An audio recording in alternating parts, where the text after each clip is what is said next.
हरियाणा के कुरुक्षेत्र से जहन में खौफ पैदा करने वाला वीडियो सामने आया, जहां कोर्ट परिसर में एक वकील पर एक शख्स ने गंडासे से हमला कर दिया।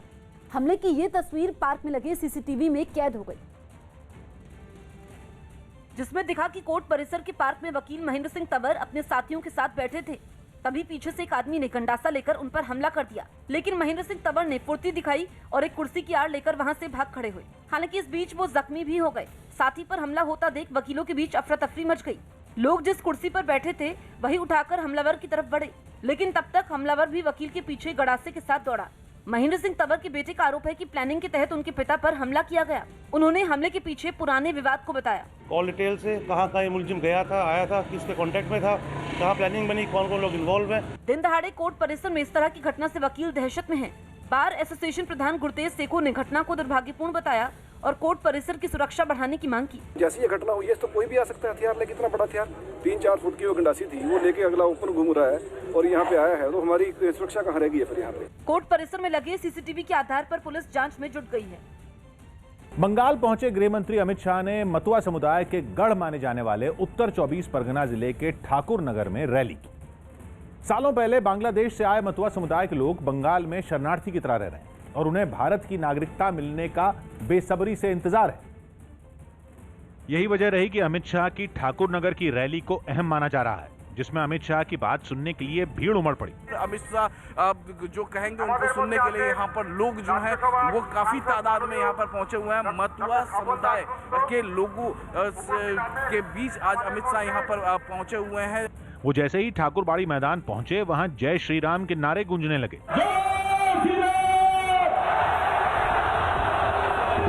जिसके बाद अमित शाह ने मतुआ समुदाय के लोगों से वादा किया कि वो उनका भारत की नागरिकता पाने का सपना सच करेंगे। वादा कर जाता हूं, जैसे ही ये वैक्सीनेशन का काम समाप्त होता है, जैसे ही कोरोना से मुक्ति मिलती है, आप सभी को नागरिकता देने का काम भारतीय जनता पार्टी की सरकार समाप्त। यही नहीं, उन्होंने भरोसा दिया कि नागरिकता संशोधन कानून से किसी की नागरिकता नहीं जाएगी। मैं मुसलमान भाइयों बहनों को भी कहना चाहता हूं, सीएए में किसी की नागरिकता लेने का प्रावधान नहीं है, आपकी नागरिकता नहीं जाएगी। केंद्र सरकार जब नागरिकता संशोधन कानून लेकर आई थी तो मतुआ समुदाय के लोगों की उम्मीदें बढ़ गई थी, क्योंकि इस कानून के लागू होने से हिंदू शरणार्थियों को आसानी से भारत की नागरिकता मिल जाएगी। माना जा रहा है कि मतुआ समुदाय के लोग इस बार कई सीटों पर हार जीत तय करने वाले हैं, क्योंकि बंगाल की 294 सीटों में 40 विधानसभा सीटों पर मतुआ समुदाय के लोगों की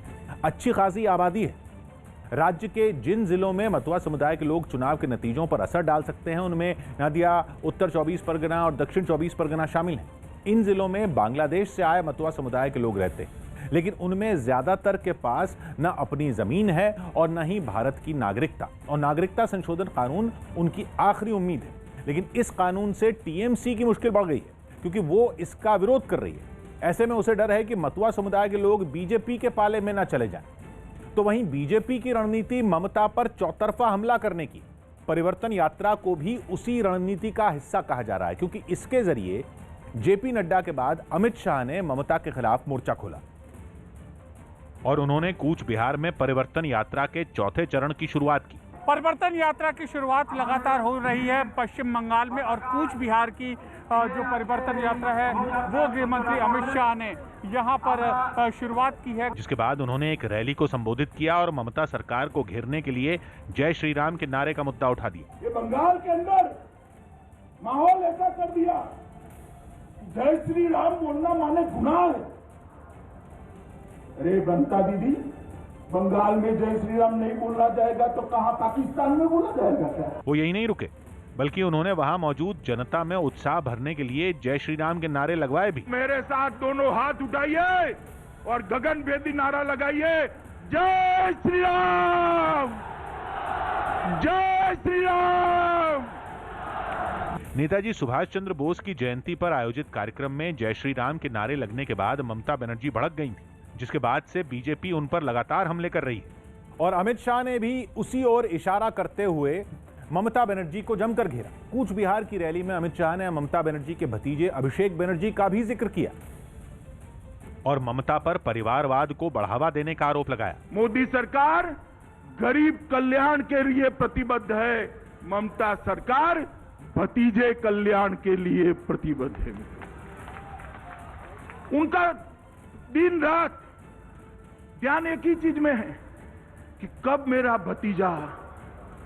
भतीजा मुख्यमंत्री बन जाए। जिसके बाद ममता बनर्जी ने अमित शाह पर पलटवार किया और उनकी भाषा शैली पर सवाल उठा दिया। तुरंत क्षमतार अपचेष्टा करे যেন শারীরিকভাবে ধমকানি দিতে এসেছেন। अमित शाह 30 और 31 जनवरी को बंगाल जाने वाले थे, लेकिन दिल्ली हिंसा और इजरायल दूतावास के पास हुए धमाके की वजह से उनका वो दौरा स्थगित हो गया था।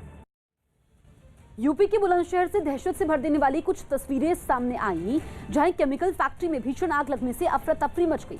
आग इतनी खतरनाक थी कि उसने चंद मिनटों में ही पूरी फैक्ट्री को अपनी आगोश में ले लिया और देखते ही देखते बेकाबू लपटें सब कुछ तबाह करने को आमादा दिखी। सुलगती फैक्ट्री से आग और धुएं का गुबार आसमान की ओर उठता दिखाई दिया।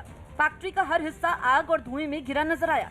भीषण आग को देखकर इलाके में अफरा तफरी भी मच गई। बहुत तगड़ी आग है भाई साहब, बहुत तगड़ी आग है। इतनी पब्लिक होती है। ऐसे में आग बुझाने के लिए फायर ब्रिगेड की टीम वहां पहुंची और आग पर काबू पाने की कोशिशों में जुट गई।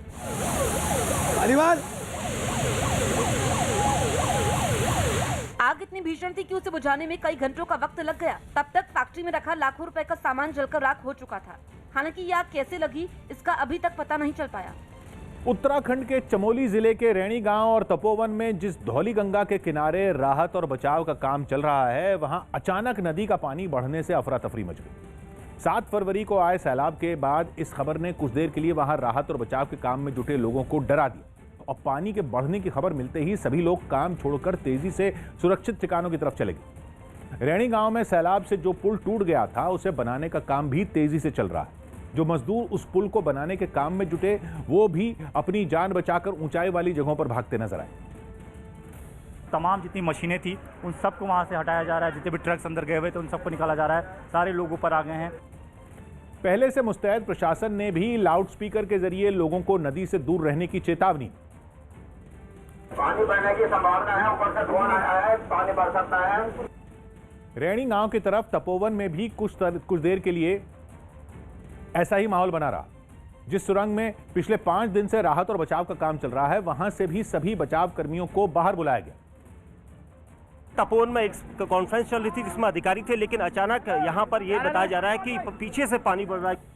बहुत देर तक प्रशासन के अधिकारियों ने नदी के जलस्तर पर नजर बनाए रखी और जब उन्हें लगा कि इस बार किसी तरह का खतरा नहीं है, तो काम को फिर से शुरू किया गया। अभी यहाँ पर काम फिर शुरू हो गया है, लेकिन जितनी भी टीमें हैं, कुछ ही टीमें वहाँ जा रही हैं जो वहाँ पर काम कर रही हैं। चमोली जिले में 7 फरवरी को हुए हादसे में 30 से ज्यादा लोगों की जान जा चुकी है, जबकि 150 से ज्यादा लोग लापता हैं। उस हादसे के बाद वहां उम्मीद की आखिरी किरण उस सुरंग पर टिकी है जिसके अंदर लोग फंसे हैं, लेकिन उनके बचने की उम्मीद लगातार कम होती जा रही है। एनटीपीसी के इस प्लांट में 27 लोगों के फंसे होने की आशंका है, जिनको बचाने के लिए सेना, पुलिस, आईटीबीपी, एनडीआरएफ और एसडीआरएफ की टीमें लगातार जुटी। लेकिन सुरंग के अंदर उन लोगों तक पहुंचने की कोशिश में राहत दल को कई चुनौतियों का सामना करना पड़ रहा है। सबसे बड़ी परेशानी तो मलबा हटाने की है, जिसके लिए मशीनों की मदद ली जा रही है, लेकिन रास्ते में जगह जगह चट्टानें उनकी राह में रोड़ा बन रही। हम मलबा निकाल रहे थे 3 दिन से, उसमें खत्म नहीं हो रहा, मलबा आए जा रहा है। इतना ही नहीं, कई बार तो ड्रिल करने वाली मशीन टूट जाने से भी राहत और बचाव के काम में देरी हो रही है, जिससे उन लोगों के जिंदा होने की उम्मीद हर बीतते पल के साथ खत्म होती जा रही है। इस बीच न्यूज़ 18 इंडिया की टीम भी उस टनल में पहुंची जहां यह मुहिम जारी है। न्यूज़ 18 इंडिया इस वक्त पहुंचा है उस टनल के अंदर जहां पर पिछले 5 दिनों से रेस्क्यू ऑपरेशन चल रहा है। हालात का जायजा लेने के लिए उत्तराखंड की राज्यपाल भी वहां पहुंची। उनके साथ उत्तराखंड विधानसभा के स्पीकर समेत कई विधायक और नेता भी मौजूद रहे। हर कोई चाहता है कि जो अंदर है वो जल्दी से जल्दी बाहर आए, ईश्वर उनकी अंदर मदद कर रहा हो। हालांकि पूरी कोशिश के बाद भी अभी तक सुरंग में सिर्फ 120 मीटर का ही रास्ता साफ हो पाया है। उत्तराखंड त्रासदी में तबाह हुए पुलों को बनाने के लिए सीमा पर सड़क बनाने वाले संगठन बीआरओ ने मोर्चा संभाल लिया। 7 फरवरी को आए सैलाब में गांवों को शहरों से जोड़ने वाले कई पुल बह गए थे, जिससे उनके बीच का संपर्क पूरी तरह टूट गया। उन गांवों को एक बार फिर जोड़ने के लिए बीआरओ के कर्मचारी दिन रात जुटे हैं। तपोवन के रैणी गांव से सामने आई तस्वीरों में दिखा कि वहां पुल बनाने का काम जोर शोर से जारी है। मशीनों की मदद से वहां जमा हुए मलबे को हटाया जा रहा है। हालांकि फिसलन की वजह से कर्मचारियों को काफी परेशानी भी हो रही। लगातार टीमें काम कर रही हैं कि जिससे कि जो गांव ऐसे हैं जो डिस्कनेक्ट हो गए हैं उनको एक बार फिर से जोड़ा जा सके। खबर है कि 3 से 4 दिनों में ये पुल बनकर तैयार हो जाएगा। इस बीच न्यूज़ 18 इंडिया की टीम जान जोखिम में डालकर उन गांवों तक पहुंची जहां पहुंचना इन दिनों बेहद मुश्किल है। पुल टूट जाने से लोगों को पहाड़ों पर जैसे तैसे चलकर जाना पड़ रहा है। हालांकि सरकार की ओर से उन गांवों में हेलीकॉप्टर के जरिए खाने पीने का सामान और दवाइयां पहुंचाई जा रही हैं। दिल्ली हिंसा मामले में एक और कार्रवाई। 26 जनवरी को दिल्ली की बुराड़ी में हुई हिंसा के मामले में 3 आरोपियों को गिरफ्तार किया गया। पुलिस ने इन लोगों के मोबाइल फोन भी अपने कब्जे में ले लिए। दिल्ली में द इंडिया टॉय फेयर 2021 की वेबसाइट लॉन्च की गई, जिसका लक्ष्य है कि खिलौनों के कारोबार में भी भारत आत्मनिर्भर बने और बाहर से आयात न करना पड़े। यूपी के बुलंदशहर में एक महिला की गला काटकर हत्या कर दी गई। पुलिस ने हत्या की वजह अवैध संबंध होने की आशंका जताई। पीएम मोदी 2 मार्च को मैरीटाइम इंडिया समिट का उद्घाटन करेंगे, जिसमें भारत के समुद्री क्षेत्र में निवेश के लिए 24 देश हिस्सा लेंगे, जो कि 3 दिन ऑनलाइन चलेगा। मैरीटाइम समिट देश के मैरीटाइम सेक्टर में बहुत महत्वपूर्ण साबित होगी। यूपी के पूर्व मंत्री गायत्री प्रजापति को 7 दिन की ईडी की हिरासत में भेजा गया। मनी लॉन्ड्रिंग केस में पूर्व मंत्री से पूछताछ चल रही है। यूपी के बाराबंकी में पुलिस ने मुठभेड़ के बाद एक इनामी बदमाश को गिरफ्तार किया, लेकिन इस बीच एक पुलिसकर्मी भी घायल हो गया। कांग्रेस नेता राहुल गांधी आज से 2 दिन के राजस्थान के दौरे पर रहेंगे, जहां वो किसान रैली को भी संबोधित करेंगे। दिल्ली पुलिस ने 48 घंटे के अंदर एक महिला की हत्या का केस सुलझाने का दावा किया, जिसमें उसे 4 आरोपियों को गिरफ्तार करने में सफलता मिली। यूपी के सुल्तानपुर में एक बेकाबू कार ने स्कूटर सवार को टक्कर मार दी, जिसमें एक छात्र की मौके पर ही मौत हो गई। संसद में बजट पर चल रही चर्चा में बोलने के लिए राहुल गांधी खड़े तो हुए, लेकिन बजट पर उन्होंने कुछ नहीं बोला। करीब 20 मिनट तक राहुल केवल कृषि सुधार कानूनों पर बोलते रहे, जिस पर लोकसभा में खूब हंगामा हुआ। लेकिन राहुल गांधी पर इसका कोई असर नहीं हुआ। सर मैं आ रहा हूँ बजट पे, मैं सर 5 मिनट में बजट पे आ रहा हूँ। मैं फाउंडेशन लगा रहा हूँ अभी, फाउंडेशन। संसद में बजट पर चल रही चर्चा राहुल गांधी के खड़े होते ही बंद हो गई और हंगामा शुरू हो गया। स्पीकर बार बार राहुल को टोकते रहे। आप बजट पर चर्चा कर लें, बजट पे कर रहा हूँ सर, बजट पे आ रहा हूँ। लेकिन राहुल पर कोई असर नहीं हुआ। संसदीय कार्य मंत्री को रूल बुक से नियम पढ़कर सुनाना पड़ा और समझाना पड़ा कि बजट पर हो रही चर्चा में कुछ और बोलना नियमों के खिलाफ है।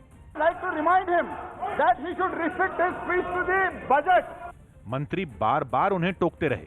बजट में चर्चा है सर, बजट में चर्चा है। राष्ट्रपति अभी भाषण पे आपने चर्चा समाप्त कर दी। लेकिन राहुल पर फर्क नहीं पड़ा। पूरा भाषण वो ऐसे सुनाते रहे जैसे किसी जनसभा में भाषण दे रहे हों। आप आसन को पहले कानून का इंटेंट बताता हूँ। आप आसन को संबोधित करें। पहले कानून का इंटेंट। माननीय सदस्य आप आसन को हमारे 2 मित्रों में से। यहाँ तक कि गुस्से से लाल राहुल अपनी दादी के दिए नारे का ही मजाक उड़ाने लगे। हम 2 हमारे 2।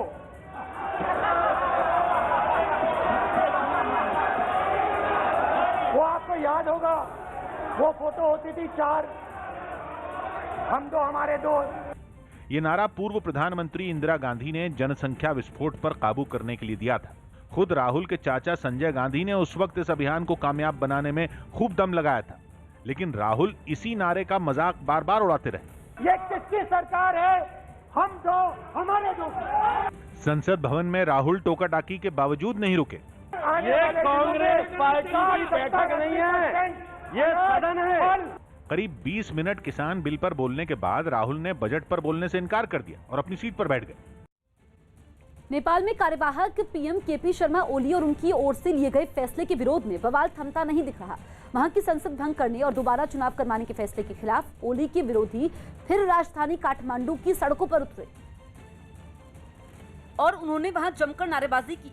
वहां से आई एक तस्वीर में कुछ प्रदर्शनकारी बीच सड़क पर हाथों में पोस्टर लेकर अपना विरोध जताते दिखे। सभी ने पीएम ओली के खिलाफ जमकर नारेबाजी की।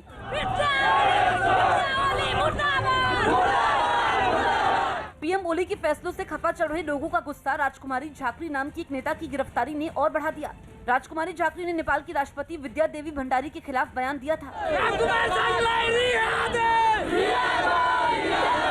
हंगामे की आशंका को देखते हुए पूरी राजधानी में चप्पे चप्पे पर पुलिस की तैनाती कर दी गई थी। एक जगह पर तो कुछ लोग पुलिस के रोके जाने पर भड़क गए और वो उससे धक्का मुक्की करने लगे। लोगों के गुस्से को शांत करवाने के लिए पुलिस ने लाठीचार्ज भी किया।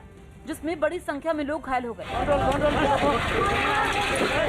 पीएम ओली के विरोध में ये प्रदर्शन उनकी ही नेपाल कम्युनिस्ट पार्टी के एक गुट से जुड़े छात्र संगठन ने किया। इस गुट की अगुवाई पूर्व पीएम पुष्प कमल दहल उर्फ प्रचंड करते हैं। प्रदर्शन कर रहे लोगों ने सरकार से फैसले वापस लेने की मांग दोहराई। 107 किलोमीटर प्रति घंटा की तेज रफ्तार हवा ने रूस के मागादान शहर को झकझोर कर रख दिया। इमारतों को नुकसान पहुंचा, बिजली की सप्लाई भी प्रभावित हुई।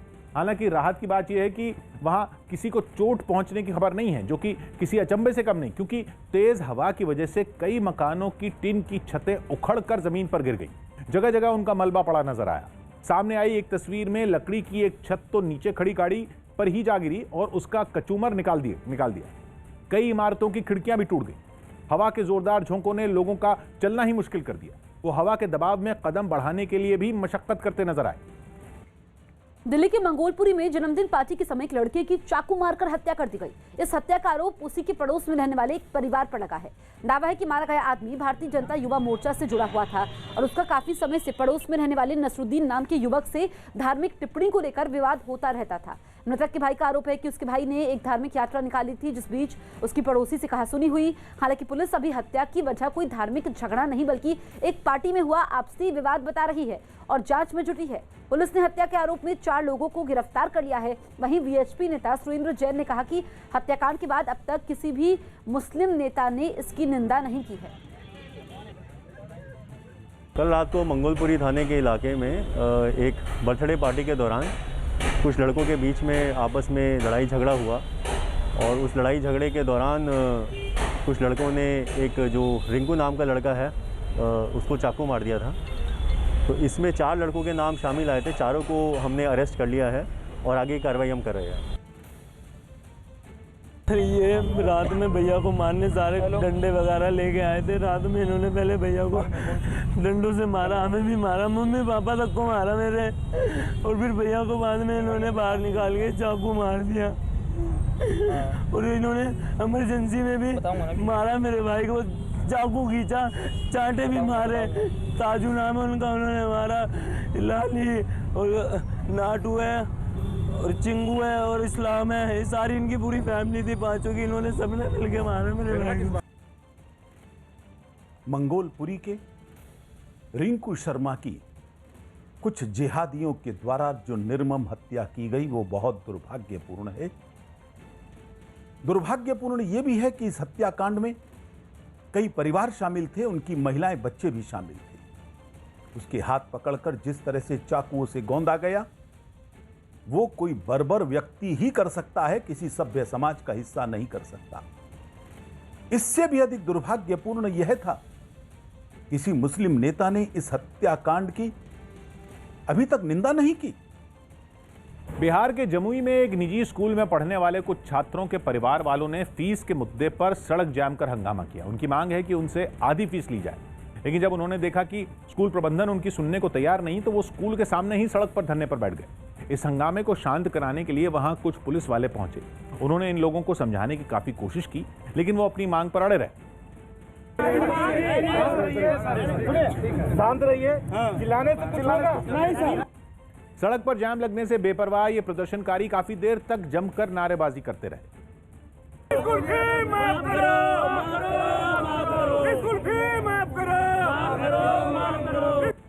स्कूल प्रबंधन को अपने बच्चों को पढ़ाने की फीस देने वाले इन माता पिता ने अपनी बात को बेहिचक सबके सामने रखा। पेमेंट मांग रहे हैं पूरा, हम लोग कह रहे नहीं आधा देंगे और इंस्टॉलमेंट में ले लीजिए। इन लोगों के प्रदर्शन की वजह से सड़क पर गाड़ियों का अंबार लग गया। ऐसे में पुलिस को प्रदर्शनकारियों को जबरदस्ती वहां से हटाकर जाम खुलवाना पड़ा। भारत के बाजारों में चीन के बने सस्ते खिलौनों की भरमार रोकने के लिए सरकार एक प्रदर्शनी आयोजित करने वाली है। न्यूज़ 18 के एहतशाम खान की रिपोर्ट है कि 27 फरवरी से 2 मार्च तक चलने वाली ये प्रदर्शनी वर्चुअल होगी। इसका नाम होगा इंडिया टॉय फेयर, जिसमें लोकल शिल्पकार, खिलौना बनाने वाले कारीगर और उद्योगपति ऑनलाइन जुड़ेंगे। इस प्रदर्शनी में शामिल होने के लिए सरकार की ओर से एक वेबसाइट भी लॉन्च की गई, जिस पर शिल्पकार और उद्योगपति रजिस्ट्रेशन करवा सकते हैं। माना जा रहा है कि इस प्रदर्शनी में 1000 उद्योगपति शामिल हो सकते हैं। राहुल गांधी किसान आंदोलन के समर्थन में आज से 2 दिन के राजस्थान के दौरे पर रहेंगे। कांग्रेस किसानों के सहारे अपनी जमीन तैयार करने की कोशिश में जुटी है। लगातार किसानों में भ्रम फैलाने की कोशिश जारी है। इसी कड़ी में राहुल आज किसानों की एक सभा को भी संबोधित करने वाले हैं। राहुल गांधी आज राजस्थान के हनुमानगढ़ में पहली किसान रैली को संबोधित करेंगे, फिर गंगानगर में दूसरी किसान रैली को संबोधित करेंगे। इस बीच राहुल गांधी तेजाजी मंदिर के दर्शन करेंगे, जिसके बाद कल भी राहुल 2 किसान रैली करने के बाद ट्रैक्टर मार्च निकालेंगे। किसान रैलियों के जरिए कांग्रेस की नजर पश्चिमी यूपी पर भी है, जहां 2022 के चुनाव में कांग्रेस अपनी खोई जमीन पाने की कोशिश कर रही है। राजस्थान की एक महिला को एक्टर सलमान खान का घोड़ा बताकर बेचने का मामला हाई कोर्ट पहुंच गया। न्यूज़ 18 के भवानी सिंह की रिपोर्ट है कि जोधपुर हाई कोर्ट ने पुलिस को इस मामले की जांच कर रिपोर्ट पेश करने के आदेश दिए हैं, क्योंकि ठगी का शिकार हुई इस महिला ने पिछले महीने हाई कोर्ट में याचिका दाखिल की थी, जिसमें उसने एक आदमी पर झूठ बोलकर उससे 13 लाख रुपए ऐंठने का आरोप लगाया। उस महिला के मुताबिक आरोपी ने उसे ये बताकर घोड़ा बेचा था कि वो सलमान खान के मुंबई के पनवेल में मौजूद फार्म हाउस में घोड़े की देखरेख करता है, जिस पर यकीन करके महिला ने उसे 1 लाख रुपए कैश और 12 लाख रुपए चेक से दिए थे। लेकिन पूरी रकम देने के बाद भी जब उसे घोड़ा नहीं मिला तो उसने पिछले साल अगस्त में आरोपी के खिलाफ केस दर्ज कराया। तो पुलिस ऑफिसर को कहा है कि उसमें प्रॉपर जांच करे और स्वतंत्र और निष्पक्ष अनुसंधान करके रिपोर्ट दे। इटली से हैरान करने वाली कुछ तस्वीरें सामने आई। वहां तेज बर्फबारी और रेत की आंधी ने लोगों की परेशानी बढ़ा दी। मौसम वैज्ञानिकों ने बताया कि ये घटना 5 साल में एक बार होती, जब बर्फ के बीच रेत पहुंचती। ऐसा इसलिए होता है क्योंकि तेज हवाएं अफ्रीका के सहारा रेगिस्तान की रेत को यूरोप तक ले जाती, और इस बार जब वहां ऐसा हुआ तो बर्फ से लदे पहाड़ और उसके आसपास के इलाके नारंगी रंग से ढंक गए। ड्रोन कैमरों से रिकॉर्ड की गई इन तस्वीरों में वहां दूर दूर तक सिर्फ बर्फ और हवा में फैली रेत का अंबार नजर आया। वहां की सड़कें, पेड़ पौधे, ऊंची ऊंची इमारतें और लोगों के मकान सब कुछ बर्फ और रेत में समाये नजर आए। सड़कों पर खड़ी गाड़ियों पर भी बर्फ की मोटी परत जम गई। मौसम के इस बिगड़े मिजाज में भी कुछ लोग मौज मस्ती करना नहीं भूले। उनकी इस मस्ती में सहारा के रेगिस्तान की रेत ने थोड़ा खलल जरूर डाला। Siamo pieni di sabbia, quindi tutti quelli che faranno l'escursione oggi वहां के लोग बर्फबारी और ठंड की मार से पहले ही परेशान थे और अब रेत की आंधी ने उन्हें अपने घरों में कैद होने पर मजबूर कर दिया। अहमदाबाद से चौंका देने वाला एक वीडियो सामने आया, जिसमें प्रफुल्ल शाह नाम के कांग्रेस नेता की पार्टी के ही कुछ कार्यकर्ताओं ने जमकर पिटाई कर दी। वहां 21 और 28 फरवरी को 2 चरणों में नगर निकाय के चुनाव होने हैं, जिसकी टिकट इन कार्यकर्ताओं को नहीं मिली। इसी बात पर वो प्रफुल्ल शाह से खफा हो गए और उन्होंने कांग्रेस दफ्तर पहुंचकर कांग्रेस नेता प्रफुल्ल शाह से मारपीट की, जिसकी कुछ तस्वीरें भी सामने आई, जिनमें साफ दिखा कि कुछ लोग उनके पास पहुंचे। पहले तो उन्होंने उन्हें बातों में लगाया और इस बीच पार्टी के दूसरे कार्यकर्ताओं ने उन्हें घेरा। इससे पहले कि कांग्रेस नेता कुछ समझ पाते, उन्होंने प्रफुल्ल शाह को सरेआम पीटना शुरू कर दिया। एक शख्स तो डंडे से मारपीट करता दिखाई दिया। उन्होंने प्रफुल्ल शाह को सड़क पर गिराकर खूब पीटा। हमला करने वाले कार्यकर्ताओं की संख्या ज्यादा होने की वजह से प्रफुल्ल शाह बिल्कुल लाचार दिखाई दिए। कुछ देर बाद वो जैसे तैसे अपनी जान बचाकर दफ्तर के अंदर चले गए। हर गुजरते दिन के साथ म्यांमार में तख्ता पलट के विरोध का अनोखा अंदाज देखने को मिल रहा है।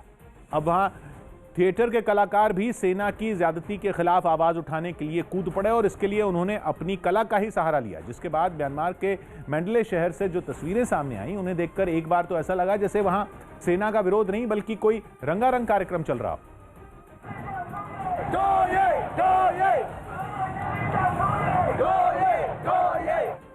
कलाकार पारंपरिक लिबास में ऐसे सज धज कर सड़कों पर उतरे कि सैन्य शासन के खिलाफ शुरू हुए आंदोलन में रंग भर गए। कुछ प्रदर्शनकारी तो भूतों के भेष में विरोध करते दिखे। वहीं यांगन शहर में रोजाना सड़कों पर उतर रहे छात्रों ने भी इस बार कुछ हटके करने की कोशिश की। उन्होंने ग्रेजुएशन गाउन पहनकर शहर की सड़कों पर मार्च निकाला और सेना से चुनी हुई सरकार को सत्ता वापस करने की मांग की। यूपी के लखीमपुर खीरी से रोंगटे खड़े कर देने वाली कुछ तस्वीरें सामने आई, जिनमें वन विभाग की टीम ने काफी जद्दोजहद के बाद एक तेंदुए को पकड़ लिया। बताया गया कि इस तेंदुए से बीते 2 महीने से वहां के लोग परेशान थे, जिसे वन विभाग के कुछ कर्मचारी लगातार पकड़ने की कोशिश में जुटे थे। जब उनका कोई पैंतरा काम नहीं आया तो उन्होंने गन्ने के एक खेत में एक पिंजरा लगाकर छोड़ दिया, जिसमें वो सफल भी हुए। तेंदुआ आकर इस पिंजरे में कैद हो गया। वहां से सामने आई एक तस्वीर में यह साफ दिखा कि पकड़ में आने के बाद वो कितना खूंखार हो गया। बाद में वन विभाग की टीम ने उसे दुधवा टाइगर रिजर्व में ले जाकर छोड़ दिया। कोलकाता में लेफ्ट पार्टियों के छात्र संघ के कार्यकर्ताओं ने सचिवालय का घेराव करने की कोशिश की। कृषि सुधार कानूनों की वापसी समेत कई मांगों के लिए सचिवालय के घेराव का कार्यक्रम रखा गया था। लेकिन बैरिकेडिंग के पास पहुंचते ही प्रदर्शनकारी उग्र हो गए, जिन्हें रोकने के लिए पुलिस ने पानी की बौछार शुरू कर दी। पुलिस के अलावा अर्धसैनिक बल की भी तैनाती कर दी गई। पानी की बौछार शुरू होते ही भीड़ छटने लगी। हालांकि कुछ प्रदर्शनकारी वाटर कैनन के सामने भी डटे रहे।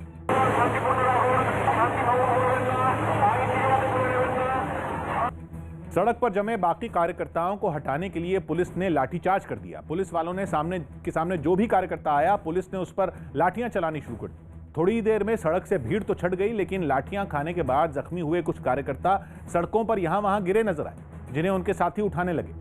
लेफ्ट स्टूडेंट्स यूनियन के प्रदर्शन से निपटने के लिए पुलिस ने पहले से भारी इंतजाम किए थे।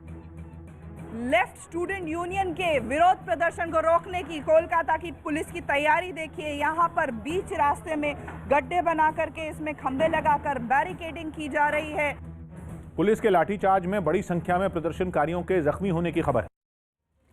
चारा घोटाले से जुड़े मामले में सजा काट रहे लालू प्रसाद यादव की रिहाई के लिए उनके बड़े बेटे तेज प्रताप ने राष्ट्रपति से गुहार लगाई, जिसके लिए उन्होंने 50,000 पोस्ट कार्ड भेजे और इसके लिए वो बिहार के अलग अलग जगहों से आए पोस्ट कार्ड के साथ पटना के मेन पोस्ट ऑफिस पहुंचे, जहां आरजेडी के कार्यकर्ता पहले से मौजूद थे। तेज प्रताप पोस्ट मास्टर के सामने वाली कुर्सी पर बैठ गए, फिर उन्होंने सैनिटाइजर से अपने हाथ साफ किए।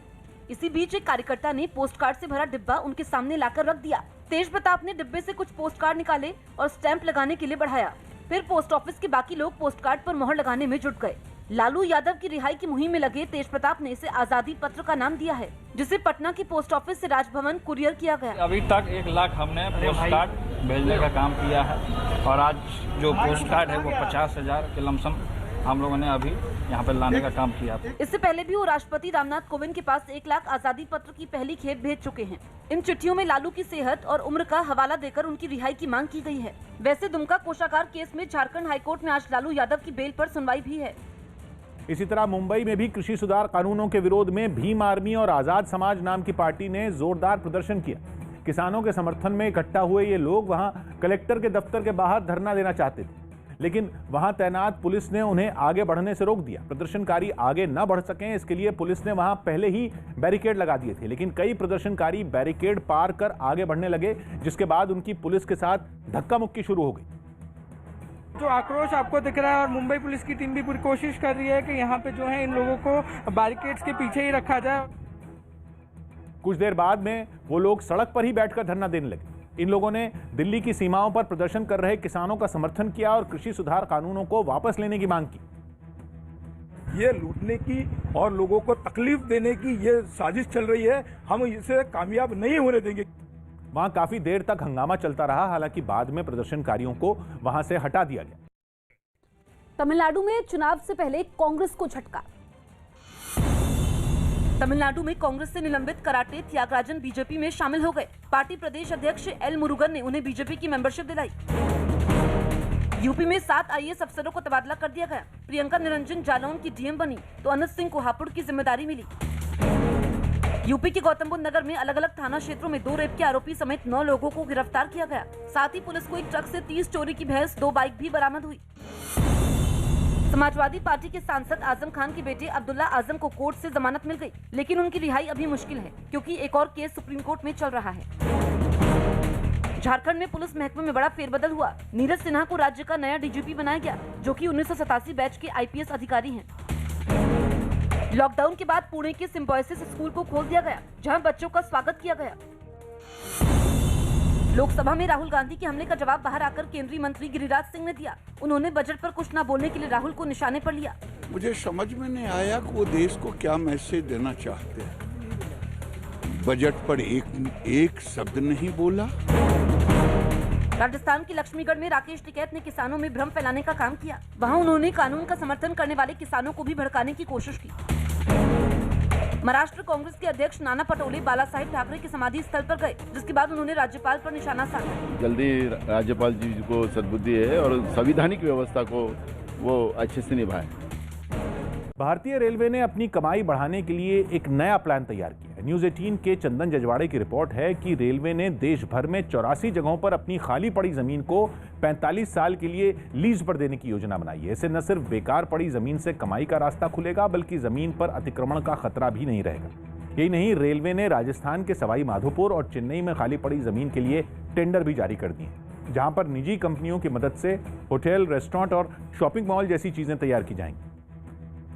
खबर यह भी है कि निजी साझेदारी की मदद से 123 रेलवे स्टेशनों को भी नए तरीके से तैयार किया जा रहा है।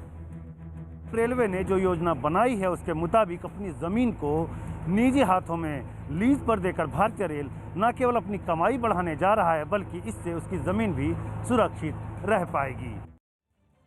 अब बात कोरोना से जारी जंग से जुड़ी। भारत में दुनिया का सबसे बड़ा वैक्सीनेशन शुरू हो चुका है, फिर भी हम सबको कुछ सावधानियां बरतनी है।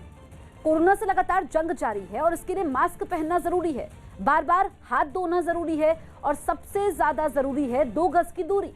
कोरोना से जंग में ये सावधानियां आज भी हैं जरूरी।